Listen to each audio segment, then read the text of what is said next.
না না, অবশ্যই কষ্ট কিংবা অভিমান থেকে নেয় না। আমার কাছে মনে হয় যে this is the right time move on করার জন্যে এবং নতুনদের আসার সুযোগ তৈরি করে দেওয়ার জন্যে।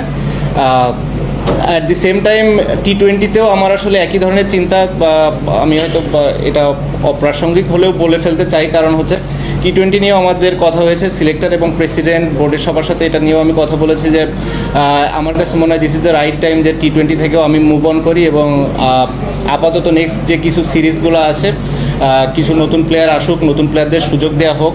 অ্যাট দি সেম টাইম আমি যদি ফ্র্যাঞ্চাইজি লিগ খেলাগুলোর সুযোগ পাই, এখানে ভালো করতে থাকি, 6 মাস 1 বছর পরে যদি কখনো মনে করে বিসিবি যে হ্যাঁ না এখানে টি-20তে আমার কন্ট্রিবিউট করার একটা সুযোগ আছে, আমি পারফর্ম করছি এবং ফিট আছি, দেন আমরা ডিসাইড করতে পারি। বাট অ্যাট দিস মোমেন্ট আমি নিজেকে অন্তত টি-20তে দেখছি না।